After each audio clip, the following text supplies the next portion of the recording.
최근에 야간 선물이 참 좋습니다. 국내 증시 오늘도 상승 출발하게 될까요? 지금 코로 ETF와 야간 선물 모두 다 플러스입니다. EWI도 1.25% 상승이고요. 어제까지 엿새째 상승 랠리를 이어가는 코스피, 오늘은 어떨까 예상해봤습니다. 거의 외국인들이 하루에 1조 원가량 매수를 나타내고 있습니다. 오늘도 기대를 해보도록 하죠. 자, 글로벌 전략가들은 렉스파이낸셜 아시아 사업 오기석 대표님과 함께하도록 하겠습니다. 대표님, 네, 안녕하십니까? 안녕하세요. 네, 안녕하세요. 오기석입니다. 네, 뉴욕 증시 흐름 살펴볼까 하는데요. 간밤에 나온 이제 물가지표 CPI 나온 부분에 있어서 이번 주에 뉴욕 증시의 향방은 어떻게 체크할 수 있을까요? 네, 상당히 긍정적인 결과가 나왔다라고 지금 생각을 하고 있고요. 지금 2.4%로 5월 CPI가 발표가 됐는데 시장의 예상치보다 뭐 괜찮았다라고 평가할 수 있을 것 같아요. JP모건에서도 뭐 예상치에 부합했다라고 얘기가 나왔고 사실 시장 장 초반에 사실 미국 증시 같은 경우도 긍정적인 반응을 좀 보였던 것 같다라는 생각을 하고 있고요. 시간을 잠시 뒤돌려서 예전에 이제 그 관세 충격이 심할 수 있다라고 투자자들이 많이 얘기했던 4월 초를 생각을 해보면 그 관세가 시작이 되면서 CPI에 뭐 1% 혹은 2% 가까운 충격이 올 수도 있다라는 그런 불안감들이 있었지만 현재까지는 그런 그 불안감은 불안감에 머무르고 있다라고 이제 평가를 하고 있고요.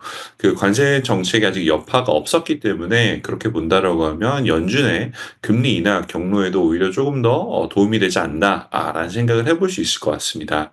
세부 항목별로 보면 지금 식품하고 주거비 쪽에서 사실 일부 상승이 좀 있었지만 뭐 에너지라든지 뭐 차량, 중고차 같은 경우들은 예상보다 지금 좀 많이 하회를 하면서 전반적인 그 CPI 상승을 많이 막아줬던 그런 모습인데요. 그럼에도 불구하고 지금 연준의 금리 인하 같은 경우는 이번 6월 그리고 7월은 두 차례는 금리가 좀 고정돼서 갈 가능성이 높고 9월이나 되어야 금리가 인하가 될 것 같다라는 것들이 현재 시장의 그 예상입니다. 그 배경 중에 하나는 일부 지금 미국 자산운용사들에서 그 이번 CPI에 대한 반응 혹은 해석이 좀 나오고 있는데 프린시펄 자산운용 같은 경우 그쪽 CIO가 뭐라고 얘기를 했냐면 관세 충격이 지금 한두 달 사이에 바로 반영되는 게 아니라 한 두세 달 이상의 텀을 두고 반영될 수가 있으니 아직은 좀 지켜봐야 된다라고 하는 신중론자들이 여전히 있는 상황인 것 같아요. 그래서 이 부분은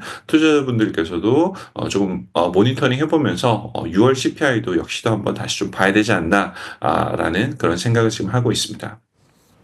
예, 그렇군요. 영국의 런던에서 열린 이 미국과 중국의 고위급 회담 마라톤 협상 20시간 이상 진행이 됐는데 잘 마무리가 됐다고 전해지는데요. 다만 구체적인 사항은 아직. 또 그리고 히토류 개방 단 6개월. 이렇게 약간 애매한 것들이 몇 개 있었던 것 같습니다. 어떻게 보셨어요? 네. 그 말씀해 주셨던 것처럼 아직 세부 사항은 좀 남아 있는 것 같고요.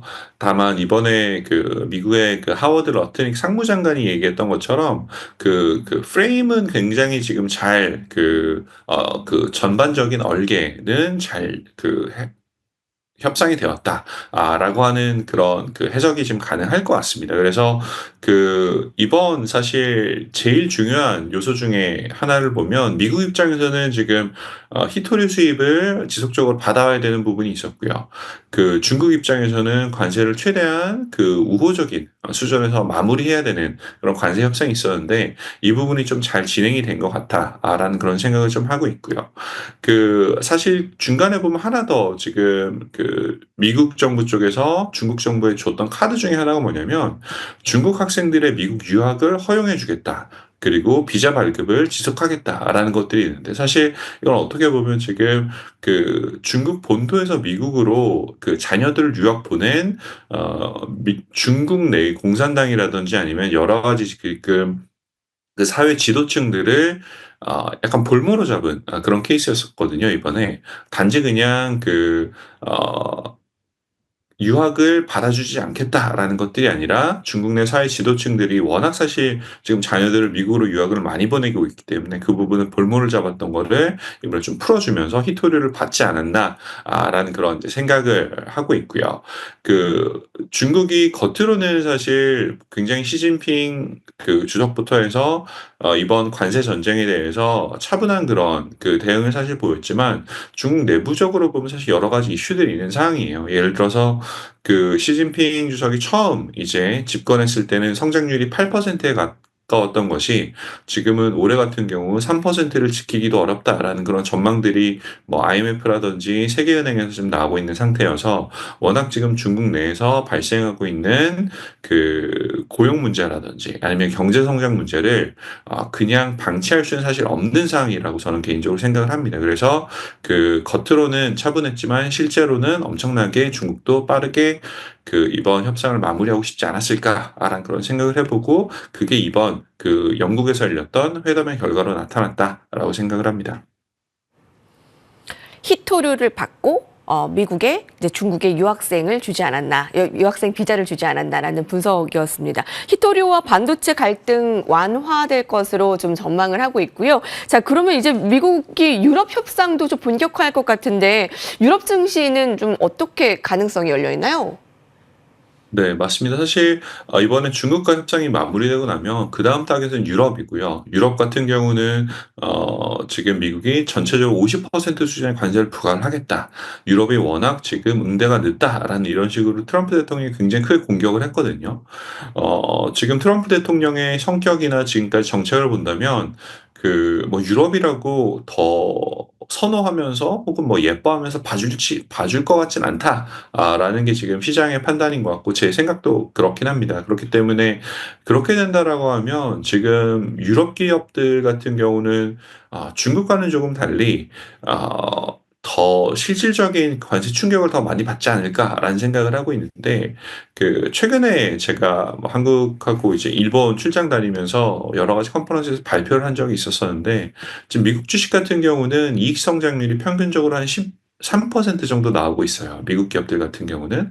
근데 유럽 기업들 같은 경우는 이익 성장률이 한 연간 3% 언저리 정도밖에 성장을 못하는 상대적으로 저성장 하고 있는 그런 기업들인데 그 부분이 한 번 더 타격을 받게 된다라고 하면 지금 미국 밖에 투자를 하자라고 하는 투자자분들이 유럽 주식을 선호하는 분들도 계신데 이 부분에 대해서는 좀 조심을 해야 되지 않나라는 생각을 하고 있습니다. 미국의 이익 성장률이 13%가량이라면 유럽은 뭐 한 3%가량밖에 되지 않았는데 이번에 무역 협정까지 잘 이뤄지지 않는다면 조금 더 악재거리가 되겠네요. 유럽 증시 선호도가 좀 낮아지고 있습니다. 그 부분도 체크가 되고 있고요. 테슬라가 어느 정도 더 오를까 지금 큰 관심사입니다. 12일에 로보택시 시범 운행이 22일부터 운행되는 것으로 확인이 되네요. 공장에서 생산돼서 고객 집까지 자율주행하는 최초의 테슬라는 6월 28일부터 볼 수 있을 거라고 하는데요. 테슬라 주가 더 갈 수 있을까요? 테슬라 오늘 일론 머스크가 어젯밤 한국 시간에 올렸던 그 트위터에 올렸던 내용을 하나 보면 X에 올렸던 내용을 보면 그 텍사스 오스틴에서 한 두세 대 정도의 그 테슬라 Y 모델이 아무도 타지 않은 상태로 무인 주행을 하고 있던 그런 모습을 볼 수가 있었어요. 그 테슬라 Y 옆에는 로보택시라는 그런 문구를 조금 더 멋있게 사이버펑크 같은 느낌으로 지금 적어서 보냈던 영상에 보여주면서 테슬라 주가가 좀 많이 올랐다가 장 후반에 좀 이제 주춤한 그런 모습을 좀 보였는데 어 테슬라 같은 경우는 뭐 로보택시도 있지만 사실 워낙 그 지난주에 있었던 그 트럼프 대통령과의 날이 섰던 그런 설전이 있었었는데 이 부분이 이제 어제 나왔던 그 트위터에서 일론 머스크가 좀 너무 많이 간 것 같다. 내가 그 좀 잘못했다. 라고 이제 트위터에 좀 올리고 트럼프 대통령 같은 경우는 뭐 괜찮다, 고맙다. 라는 이런 걸 보이면서 어느 정도 겉으로는 갈등이 좀 봉합되는 모습을 일단은 보여주고 있거든요. 다만 이게 정말 실질적으로 이 두 사람이 화해를 한지 아니면 그냥 겉으로 보여지기 위한 모습만 이렇게 나오는지는 좀 지켜는 봐야겠지만 어쨌든 화해 수순이 좀 나오면서 테슬라 주가에는 좀 긍정적인 모습을 보일 수 있다라고 생각을 하고 있고요. 실제로 로보택시가 출격을 하게 되면서 지금 투자자들이 가장 크게 기대하는 거는 그 테슬라의 이익 성장률이 어느 정도로 좀 개선이 될 거냐, 아니면 마진율이 어느 정도로 개선이 될 거냐라는 부분들을 좀 많이 보고 있어요. 지금 엔비디아 같은 경우는 기업의 이익 마진이 한 40% 정도까지 나오는 데 반해서 테슬라는 지금 거의 한 자릿수까지 지금 떨어진 상태거든요. 가장 최근 데이터만 보면. 그래서 테슬라 로보택시가 나오면서 마진율을 어디까지 올려줄 것인가 라는 부분이 실질적으로 좀 제일 중요한 게 아닌가 라는 생각을 하고 있고, 특히 지금 뭐 일부 뭐 투자은행, 예를 들어서 그 웰스파고 같은 경우는 굉장히 좀 이제 테슬라를 좀 부정적으로 보고 있는 상태인데, 거기에 대한 탈출구가 좀 필요하지 않나라는 생각을 하고 있고요. 그러다 보니 사실 현재 테슬라 주가는 단기적으로 좀 많이 움직이는 것 같아요. 그래서 뭐 미국에 상장되어 있는 테슬라 레버리지 혹은 인버스 ETF, TSLT나 TSLZ 같은 경우로 국내에서 사실 많은 그런 투자금이 현재 유입이 되고 있는 게 확인이 되고 있고요.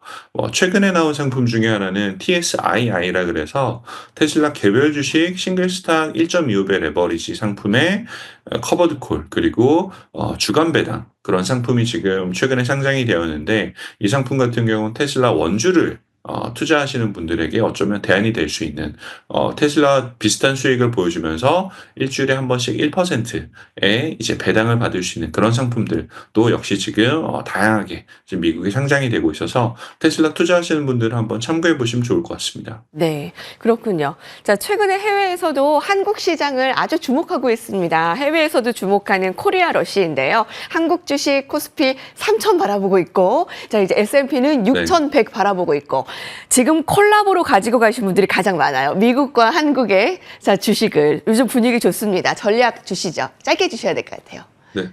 네. KORU 사실 항상 얘기해 주시잖아요. 지금 지난 한 1개월 동안 보면 거의 한 50% 가까이 지금 상승을 했고요. 그리고 EWY 같은 경우는 14% 가까이 상승을 했는데, 미국에서 지금 한국 투자할 때는 주식이 올라가고 또 달러가 약세기 때문에 2배로 지금 어떻게 보면 먹을 수 있는 그런 기회를 미국 투자자들은 가지고 있어요. 그래서 국내 증시에 지금 굉장히 지금 긍정적으로 보고 있고요. 특히 지금 신정부가 들어선 이후에 여러 가지 주식 부양 정책을 펼치고 있는데, 이게 그 밸류 업 정책을 펼쳤던 일본과 좀 비교가 되고 있거든요. 지금 일본 같은 경우는 과거 3년 동안 35% 가까이 올랐고, 그리고 네네. 밸류업이 가장 극에 달했을 때는 거의 50% 네. 가까이 상승을 했었어요. 네, 그런 죄송합니다. 부분들을 지금 여기까지 들어야 될 것 한국은 같아요, 10% 초반. 대표님. 네, 다음 시간에 함께 하겠습니다. 네. 감사합니다.